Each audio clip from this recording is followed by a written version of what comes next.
조금 줄여주실래요? 얘 소리가 너무 커서 이 소리가 지금 마이크로 다 나옵니다.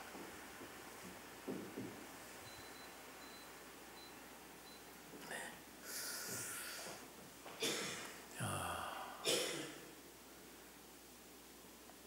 반갑습니다. 네.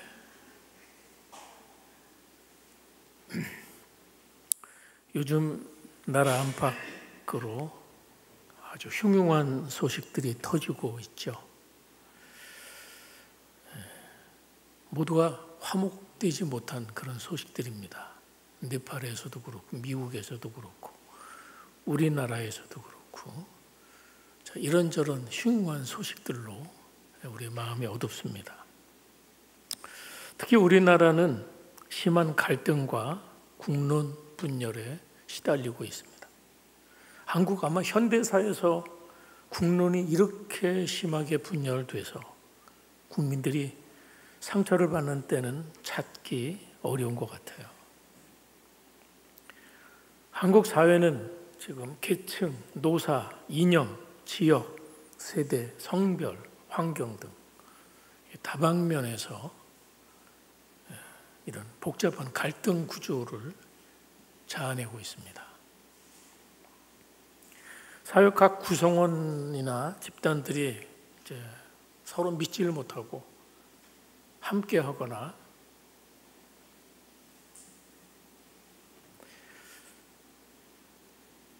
하지 못하고 상대를 배척하는 분위기가 강하다 보니까 작은 이견이나 이슈도 쉽게 큰 충돌로 번지는 것이죠. 이해관계가 조금만 엇갈려도 타협점을 찾기가 어렵고 양보 없는 극한 대결 현상이 이어지고 있는 것이죠. 자, 이처럼 사회가 이 갈등을 계속 이렇게 일으키게 되면 이거를 이제 해결하기 위한 비용이 필요해요. 우리는 그것을 가리켜서 사회 갈등 비용이라고 합니다.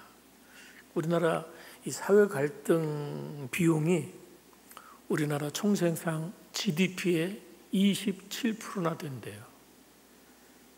감이 잘 안 오죠. 삼성경제연구소의 한 수석 연구원이 이렇게 이야기를 하더라고요. 사회 갈등으로 연간 지출되는 비용이 246조나 된대요.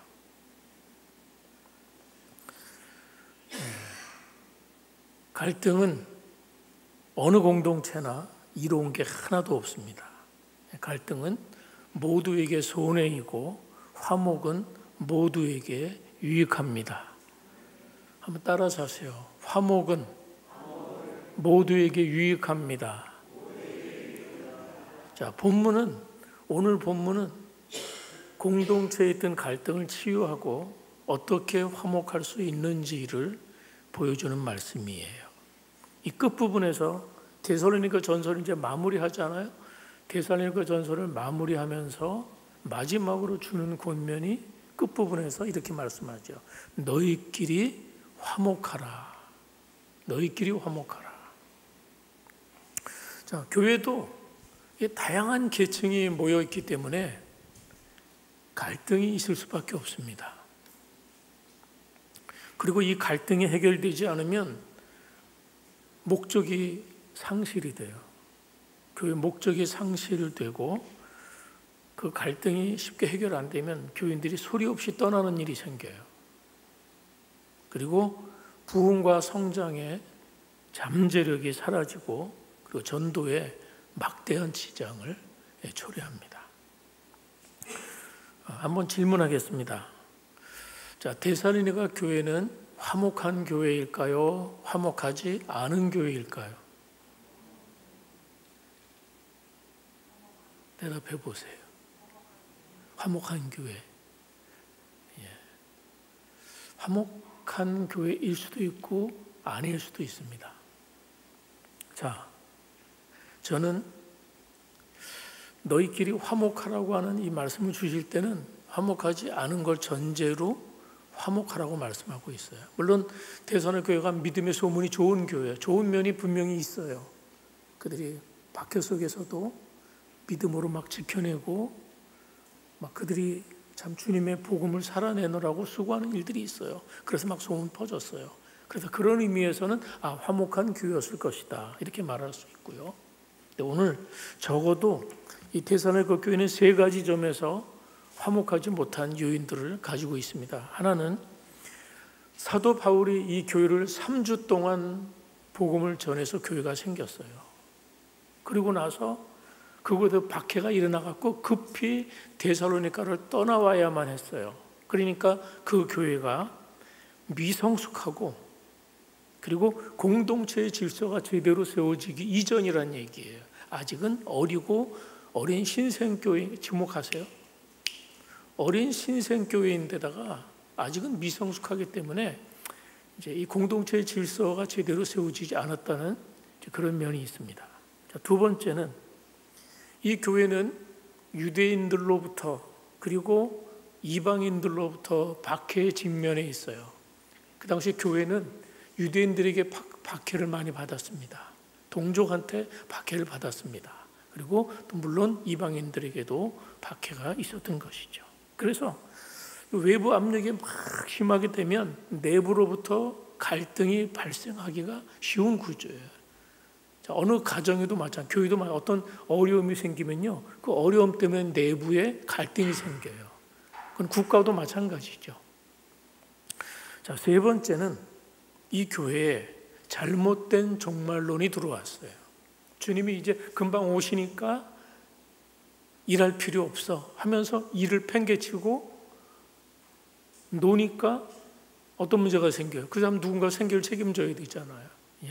그래서 그런 걸로 인해서 갈등이 생겼겠죠.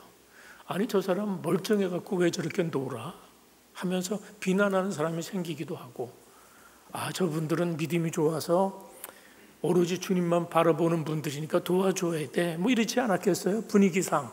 그러니까 그런 그 갈등이 그 교회에 분명히 자리하고 있었던 것이죠. 그래서 사도 바울은 신앙적인 미성숙으로 인한 그 어떤 지도자와 성도들 간의 그 긴장, 그 다음에 외부로부터의 핍박, 그리고 생활 태도의 차이들이 주는 이런 것 때문에 화목이 흔들리는 그런 요소로 자리했다는 것이에요. 그래서 사도 바울은 이 마지막 권면에서 너희끼리 화목하라 하면서 데살로니가 교회에 필요한 세 가지 처방을 내려주고 있어요. 현실적인 처방이에요. 자, 첫째 처방은 지도자들을 대하는 교인들의 태도를 말하고 있어요. 뭐예요? 지도자들을 대하는 교인들의 태도입니다. 자, 12절 보세요. 근데 여러분이 오늘 이 말씀을 꼭 교회에 주시는 말씀으로만 받을 필요는 없어요. 왜냐하면 우리 모든 공동체, 가정, 오늘 말씀은 가정에도 그대로 적용되는 것들이에요. 그래서 가정이든 직장이든 나라든 교회든 우리가 우리의 화목을 위해서 세 가지가 필요한데, 첫째 12절 13절 시작. 형제들아 우리가 너희에게 구하노니 너희 가운데서 수고하고 주 안에서 너희를 다스리며 고난한 자들을 너희가 알고 그들의 역사로 말미암아 사랑 안에서 가장 귀히 여기며 너희끼리 화목하라. 자, 여기 보면 너희 가운데서 수고하고 다스리고 고난하는 자들을 어떻게 해요? 귀히 여기라는 거예요. 여기 다스리고 수고하고 고난하는 자들은 누굴까요? 그러면 지도자들을 말하는 거예요. 그 교회의 지도자 그룹. 그러니까 오늘날로 치면 목사, 장로를 말하는 거예요. 목사, 장로. 자, 그들은 공동체 안에서 누구보다도 수고를 많이 합니다. 이 수고는 그들이 하는 모든 일들을 수고라고 표현하고 있어요. 그 다음에 그들은 어떤 일을 해요? 다스리는 일을 해요. 물론 이 다스린다는 단어가 선두에 선다는 그런 말이에요. 물론 세상의 다스림과는 달라요. 세상의 다스림은 힘으로 누르거나 말로 다스릴지 모르겠지만 교회의 다스림은 뭐예요? 섬기는 거예요. 삶의 모범이 돼서 가르치는 것을 의미합니다. 끝으로 그들은 권하는 일을 해요. 어떤 일? 어떤 일? 권하는 일을 해요. 권한다는 게 뭐냐? 훈계하고 가르치고 충고하고 심지어 책망하는 것을 포함된 단어예요. 그러니까 지도자는 권할 줄 알아야 돼요. 권하는 거예요. 그러니까 공동체 안에 잘못된 것이 있으면 그걸 바로잡는 역할을 해야 되는 게 지도자들이 하는 일이에요. 좋은 게 좋은 거라고 하면서 그냥 넘어가는 게 아니라, 왜냐하면 그렇게 되면 나중에 그 공동체는 언젠가는 그 일 때문에 넘어지기가 쉽기 때문에 좋으니까 넘어가서는 안 돼요. 잘못된 것이 있으면 바로 잡아야 되죠. 그래서 공동체를 정말 사랑한다면 권면할 줄 알아야 하고 그 권면을 들을 줄 알아야 됩니다. 권면을 자연스럽게 주고받을 수 있는 교회가 건강한 공동체입니다. 자, 그러면 여러분, 하나님께서는 왜 공동체에 지도자들을 세우는 걸까요? 하나님께서는 왜 교회에 목사와 장로를 비롯한 지도자들을 구별해서 세우셨을까요? 자, 원래 교회는 서로 돌볼 책임을 가지고 부름을 받은 공동체가 교회예요. 그러니까 우리는 서로 돌봐야 되죠. 서로 사랑해야 되죠. 서로 기도해 줘야 되죠. 서로를 돌아볼 책임이 우리 교인 모두에게 사실상 있는 겁니다. 그러니까 이론상으로는 모든 성도가 서로에 대해서 책임을 져야 돼요. 자, 그런데 과연 우리의 현실을 보면 그렇습니까? 모든 성도가 서로에 다 책임을 지든가요? 그렇지가 않은 거예요. 왜 그럴까요? 우리의 마음은 그걸 원해요. 그렇게 살아야지 하는데 우리는 흔히 뭐라 그러죠? 육신이 약해서. 예를 들면 몸이 힘들거나 하면 못하는 거예요. 아니면 개인 사정이 있으면 못하는 거예요. 경제적으로 어렵거나 몸이 병들거나 또는 여타 이유로 그렇게 할 수 없는 경우가 생긴다는 거예요. 그래서 이런 불가피한 이유 때문에 또는 우리가 믿음이 약해지면 또 그 일을 못해요. 내 믿음이 약해져서 그 일을 못하거나 아니면 경제나 병이 들었거나 불가피한 일들로 그런 일을 감당하지 못하는 일이 발생한다는 거예요. 서로를 향한 의무와 책임을 감당하지 못하는 일이 교회도 발생하는 것이죠. 그래서 하나님께서는 어떻게 해요? 그런 빈자리를 누군가는 채우도록 하나님께서 교회에 리더를, 지도자를 세우는 겁니다. 그것이 목사고 그것이 장로들입니다. 장로교 헌법에 세례교인 25명당 장로 한 사람을 선출하게 되어 있어요. 그 다 이유가 있는 것이죠. 25명당 한 사람. 그러면 쉽게 말하면 장로는 25명을 관리를 할 수 있는 그런 리더의 자리인 거예요. 25명 이상을 돌아볼 수 있는. 그래서 원래 초대교회 때부터 장로가 세워질 때 장로가 하는 일은 교인들을 신방하는 일이 장로들이 주로 하는 일이었어요. 교인들이 말씀대로 사는가 못 사는가 그거를 목회자 혼자 다 못하잖아요. 그러니까 이렇게 나누어 갖고 신방에서 말씀대로 살도록 권면하고 하는 것이 이제 장로의 원래 취지였다는 것이에요. 자, 그래서 사도 바울은 오늘 그 지도자들을 위해서 성도들에게 두 가지를 부탁해요. 하나는 그들을 알아주래요. 안다는 말이 에이데나이라는 말인데 이해하고 알아주는 걸 의미해요.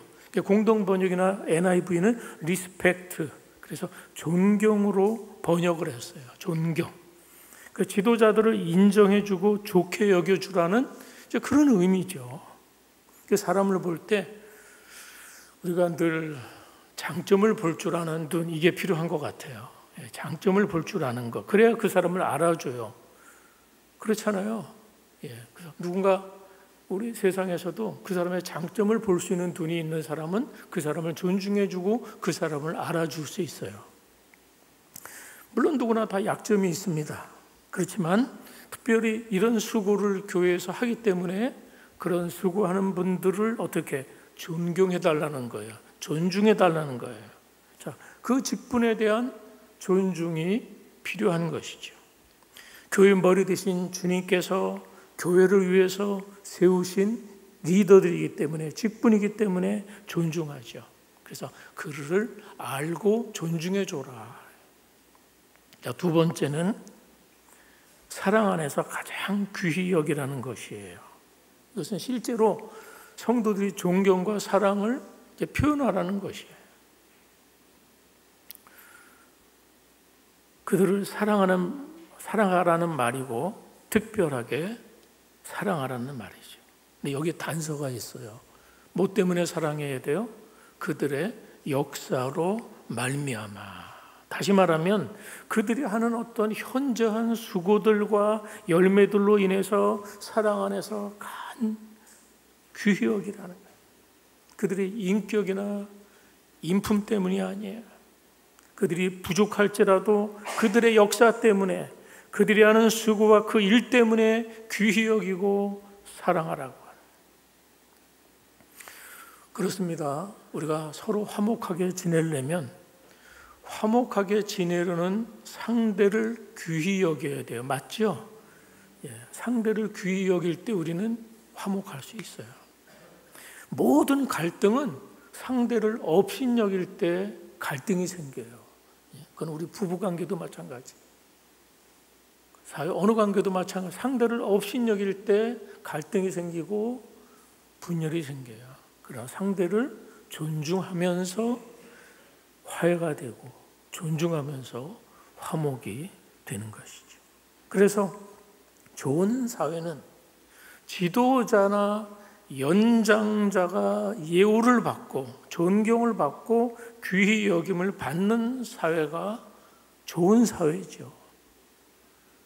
그런 사회가 질서가 있는 사회입니다. 그런데 요즘은 그 질서가 다 깨져요. 어른이 공경받는 법이 별로 없고 그 질서가 깨지잖아요. 저는 오늘 이 말씀을 드리면서, 지도자에 대한 태도한 이 말씀을 드리면서 우리 교회 한번 이렇게 적용해 보고 싶어요. 우리 교회도 리더십과 관련해서 우리 장로님들이 계세요. 원래 제 교회는 두 종류의 장로가 있습니다. 치리하는 장로가 있고 가르치는 장로가 있어요. 목사도 장로예요. 크게 말하면 목사는 가르치는 장로, 장로님들은 치리하는 장로예요. 그래서 이 리더십에 대해서 여러분이 좀 알아주고 기억을 하실 필요가 있어요. 특히 오늘 제가 아침에도 보니까 우리 장로님들 아침 9시에 교회, 아마 그보다 더 일찍 올 거예요. 와서 뭐 하는 줄 아세요? 모여서 권사님들하고 기도하는 거야. 오늘 예배를 위해서, 성도들을 위해서 그 일찍 와서 문 다 열고 준비 다 하고 중보 기도를 하고 있어요. 얼마나 고마운 일이에요. 얼마나 감사한 일입니까? 그리고 제일 늦게까지 남아서 봉사하다가 늦게 돌아갑니다. 교회를 위해서 알게 모르게 필요한 많은 짐들이 있어요.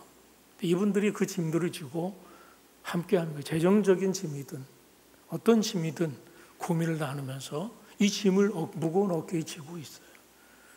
교회 건축 과정에서도 마찬가지고, 또 일하다 보면 교회가 이제 재정적으로 좀 부족할 때가 많잖아요. 아무래도 이제 짓느라고 이자도 내야 되고 하다 보니까. 그러면 웬만한 일들은 자기 돈으로 하는 거예요. 자기 돈으로 물건 하나 사는 것도 봉사하고, 그렇게 하면서 교회를 꾸려오는 그런 일들이 있어요.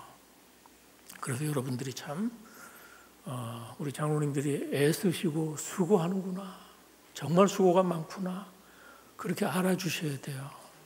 그리고 존중하셔야 돼요. 아시겠어요? 우리 한번 박수 한번 쳐주세요.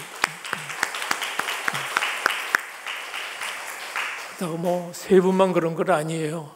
나머지 안수 집사님들도 권사님도 마찬가지예요. 참 감사한 분들이에요.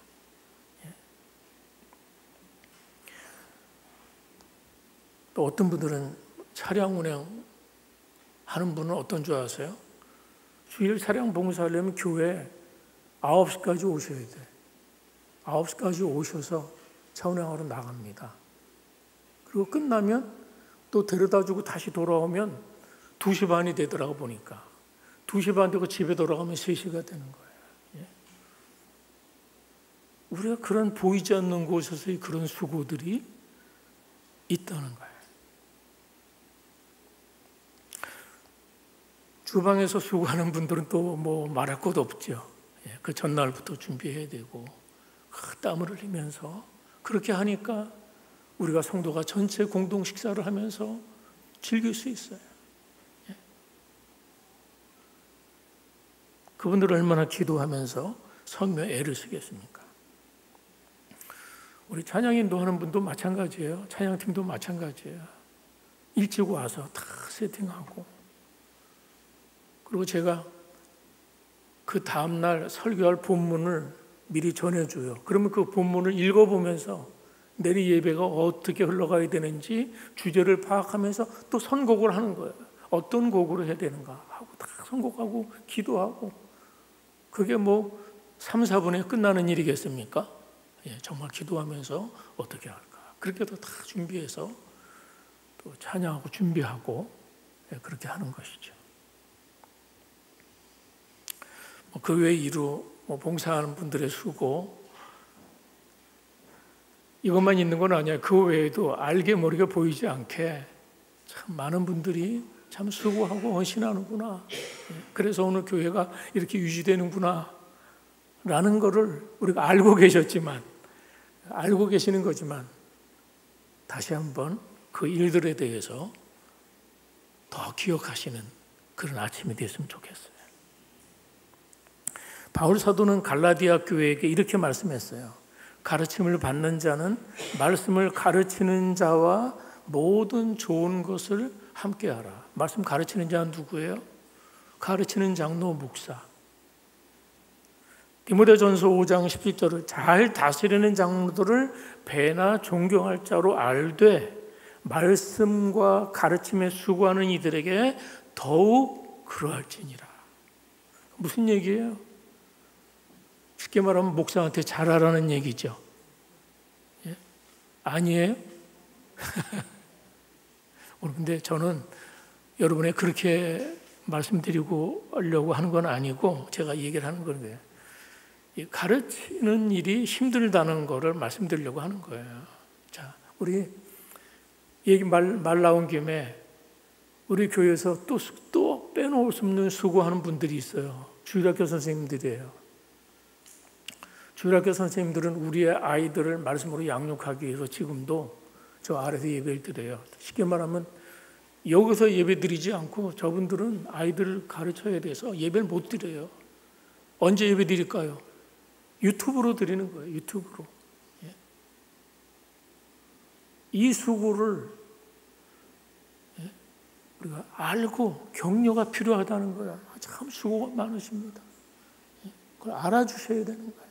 왜? 알아주고 존중히 여기라고 했으니까. 예. 그러니까 배나 수고하는 것 아니겠어요? 이 수고를 알아주고 사랑 안에서 귀히 여기시기 바랍니다. 예. 누구누구라고 제 개인 이름을 이야기하지 않겠어요. 그렇습니다. 우리가 수고하고 알아주고 존중하는데 돈이 드는 게 아니에요. 사랑과 감사를 표현하는데 돈이 필요한 게 아니에요. 이 감사와 사랑을 진실한 말로 격려하면 되는 거예요. 진실한 글로 표현하면 되는 거예요. 그리고 지도자에게 순종함으로써 그들이 즐거움으로 직분을 감당하고 근심으로 하지 않도록 하는 것, 그렇게 하는 것이 우리 모두가 유익을 누리게 되는 줄 믿습니다. 사랑 안에서 그들을 귀히 여기시기 바랍니다. 그 여러분이 자녀들에게도 그걸 가르치셔야 돼요. 자녀들에게도 그것이 얼마나 귀한 일인지 그거 가르쳐야 돼요. 그래서 지도자에 대한 태도가 교회가 화목하는 데 얼마나 중요한지를 사도 바울은 데살로니가에 가르치고 있어요. 그것은 우리 교회도 마찬가지고 여러분의 공동체, 여러분의 가정, 국가 다 마찬가지. 지도자가 존중받고 격려를 받을 때 화목은 이루어지는 것입니다. 자, 두 번째, 이번에는 성도들끼리 서로 돌보고 인내할 때 화목이 자랄 수 있어요. 자, 화목을 위해서 우리가 서로 형제들에 대해서 성도끼리 어떻게 해야 됩니까? 14절에서 구체적으로 말씀하고 있어요. 14절 시작. 또 형제들아 너희를 권면하노니 게으른 자들을 권계하며 마음이 약한 자들을 격려하고 힘이 없는 자들을 붙들어주며 모든 사람에게 오래 참으라. 예. 자, 게으른 자들을 권계하래요. 여기 게으르다는 말은 이게 원어가 보니까 이 군사 용어더라고요. 행일에서 떠나는 낙오자를 말해요. 낙오자.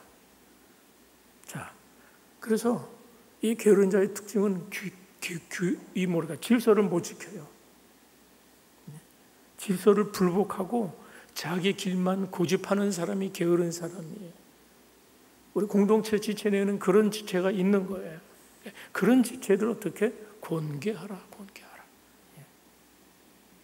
그 다음에 마음이 약한 자를 격려하라는 거예요. 마음이 약한 자를 격려. 자, 마음이 약한 사람은 어떤 사람이에요? 소심한 사람이에요. 소심한 사람. 예? 마음이 강하지가 못해서 굉장히 소심해서 말 한마디에도 쉽게 위축이 되고, 예? 상처받는 사람들이 있죠. 상처 유난히 쉽게 받는 사람들이 있어요. 예? 그래서 이런 사람들에게는 책망보다 위로와 격려가 필요합니다. 사실 교회는 약한 사람들이 모이는 게 교회예요. 우리가 다 강하고 잘났다 그러면 교회 나오겠어요? 예? 나는 부족합니다. 나는 죄인입니다. 하는 걸 인정하는 사람들이 하나님 앞에 나와서 죄사함 받고, 예, 그리고 승리하는 그리스도인으로 세워지는 것이에요. 약한 자들을 한없이 격려하고 사랑하는 것이 바로 교회여야 할 줄 믿습니다. 교회가 약한 자들을 계속 품는 일이 없으면 이 화목이 깨져요. 이 격려는 그리고 뭐 많은 말을 하는 게 아니에요. 격려는 그냥 조용히 함께 해주는 거예요. 함께 해주는 것. 그냥 말을 힘들다 그러면 힘든 말을 들어주는 거예요. 가만히 함께 해주는 것. 그냥 함께 있어준다는 것이 진짜 힘든 사람에게는 뭘 이렇게 해 저렇게 하기보다 그냥 함께, 그 어려울 때 함께 해주는 것, 그게 필요해요. 제가 이 부분에서 시 한 편이 생각이 나서 가져왔어요. 제목은 조용한 일. 김사인이라는 시인입니다. 이도 저도 마땅치 않은 저녁, 철 잃은 낙엽 하나 슬며시 곁에 내린다. 자, 여기 이도 저도 마땅치 않다는 건 뭐예요? 뭔가 지금 힘들어요. 뭔가 힘든 일이 생겨서 어쩔 수 없는 일이, 그래서 표현이 이도 저도 마땅치 않은 저녁이래요. 근데 철 잃은 낙엽 하나가 내려와요. 그 다음 그냥 있어 볼 길밖에 없는 내 곁에. 해결책이 없으니까 그냥 있는 거예요. 뭐 별 대책이 없어요. 그런데 그 낙엽이 어떻게? 저도 말 없이 그냥 있는다. 낙엽 하나가 벤치에 앉아있는데 힘들어서 앉아있는데 그냥 슬며시 와서 앉아있는 거예요. 자, 마지막은 고맙다. 실은 이런 것이 고마운 일이다. 예. 뭐 내용은 거창한 건 아니지만 좀 감동이 묻어나지 않아요? 고맙다. 실은 이런 것이 고마운 일이다. 뭘 도와줍네, 뭘 충고하네, 뭘만 난리 치지 않아도 어려울 때 그냥 이해해주고 가만히 있어주는 거예요. 그런 사람이 필요한 거잖아요. 예. 그 다음, 마음이 약한 자를 이제 격려하라. 이제 두 번째 얘기였고, 세 번째는 힘이 없는 자들을 붙들어 주라는 거예요. 여기 힘이 없는 자들은 영적으로, 도덕적으로 연약한 사람이에요. 믿음이 연약해서 결심했다가도 지키질 못해요. 그리고 믿음이 연약하니까 세상에 어떤 도전이나 공격을 받으면 자꾸 넘어져요. 그렇게 살지 않으려고 결심을 하다면서도 또다시 어떠한 부도덕한 삶에 떨어지든지 그런 삶에 넘어지는 삶에 노출이 되어버린 그런 사람들의 힘이 없는 거예요. 그래서 믿음을 떠나서 표류하는 사람들이 있어요. 그래서 그들의 믿음 자체가 흔들리고 있는 사람일 수 있어요. 그래서 그런 사람들, 힘이 없는 자들 붙잡아 주라, 그렇게 이야기하고 있죠. 그리고 네 번째는 이 모든 걸 뭉뚱그려서 모든 사람에 대하여 어떻게 해요? 오래 참아라. 한번 따라하세요. 모든 사람에 대하여 오래 참으라. 그러니까 지금까지 말씀드린 이 모든 것을 한마디로 줄이면 모든 사람에 대해서 오래 참으라. 사도 바울은 고린도전서 13장에서 사랑은 오래 참고 그랬어요. 가정에서 부부가 화목하려면 얼마나 참아야 되는 줄 아세요? 얼마나 참아야 될까요? 1년, 5년, 10년, 평생 참아야 됩니다. 아무도 아멘 안 하잖아, 이런 말에는. 끝까지 참는 거 일이 없어요. 끝까지 참는 거예요. 사랑의 첫 번째 특성이 오래 참는 거예요. 오래 참는 거예요. 그리고 여기에는 이 대상이 제한적이질 않아요.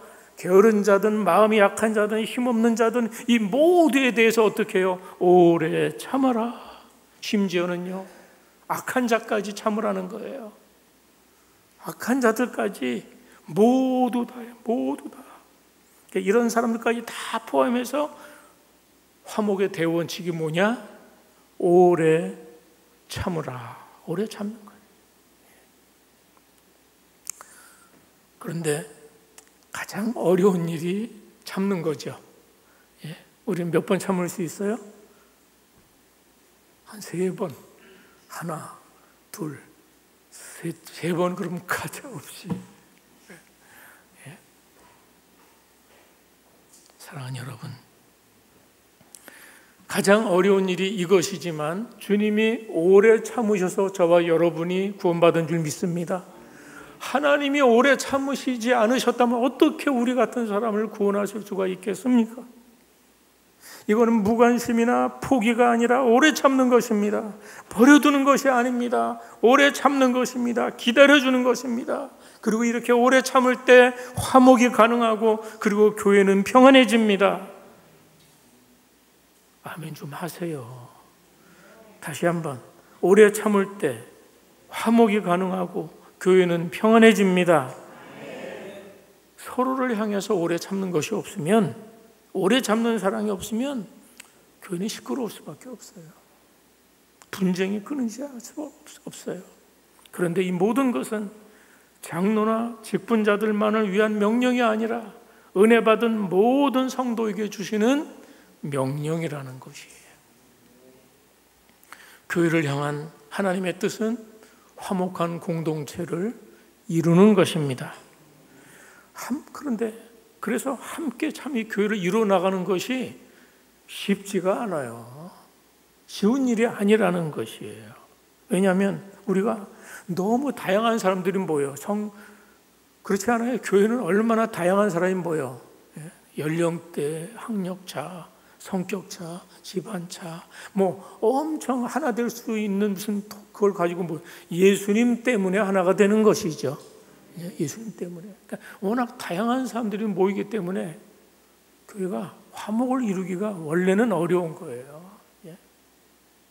그래서 생각보다 어렵기 때문에 바울이 무거운 도전을 하나 던져주고 있어요. 마지막으로 이 무거운 도전. 그래, 어려운 거 인정한다.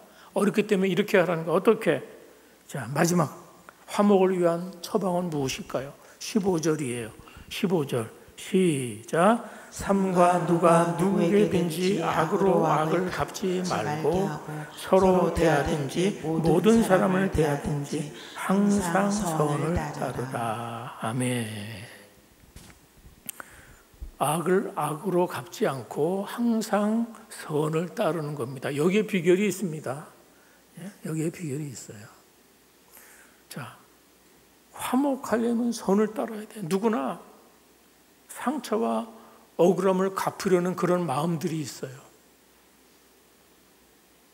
그래서 남들하고 똑같이 하는 것으로는 절대 이 세상을 변화시킬 수 없습니다. 그리스도는 어떻게 사는 거예요? 그럴 수 있지만 그러지 않는 거예요. 악을 악으로 갚지 않고 선으로 대함으로. 그게 뭐예요? 이게 세상의 공식을 뒤집는 거예요. 세상의 공식을 뒤집는 삶의 방식을 가져야지 이 세상을 변화시킬 수가 있는 것입니다. 맞습니까? 우리가 똑같이 하면 세상 변화시킬 수 없어요. 그래서 항상 교회는 세상과의 싸움에 지는 거예요. 양보하는 거예요. 그럴 때 교회는 이 세상에 빛과 소금의 역할을 감당할 수 있고 화목하게 하는 역할을 감당할 줄 믿습니다. 사랑하는 여러분, 하나님께서는 우리의 연약함으로 인해서 교회의 지도자라는 직분을 주셨습니다. 그들도 우리와 똑같은 연약한 사람이지만 직분자들은 언제나 누구보다도 일을 몇 배나 감당하는 수고를 하는 것이죠. 그리고 그런 직분자들을 교회에 세워주시고 그런 직분자들로 인해서 우리는 주님 앞에 감사하시기 바랍니다. 그 수고가 교회를 얼마나 복되게 하는지를 아시기 바랍니다. 그런 직분자들의 수고가 없으면 어떻게 교회가 세워지겠습니까? 직분자들은요, 지도자들은요, 주님이 원하시는 직분의 일이 어떤 것인지를 알고 그것을 신실하고 충성스럽게 감당하는 겁니다. 그래서 그들 모두를 우리가 존경하고 사랑 안에서 귀히 여길 수 있기를 바랍니다. 그리고 여러분의 가정에서나 일터에서나 이 정신으로 살아서 화목해하는 자리에 설 수 있기를 바라고 도구가 되시기를 바랍니다. 오늘 우리 이 말씀을 따라서 서로가 서로를 존중할 수 있기를 바랍니다. 그리고 선을 붙들어서 선을 쫓아서 화목을 이루는 공동체를 이루시기 바랍니다. 우리 교회가 먼저 화목을 이룬 후에 이 세상 속에서 화목해하는 존재로서 빛이 되기를 주의 이름으로 축원합니다. 한번 기도하겠습니다. 합심해서 기도할게요.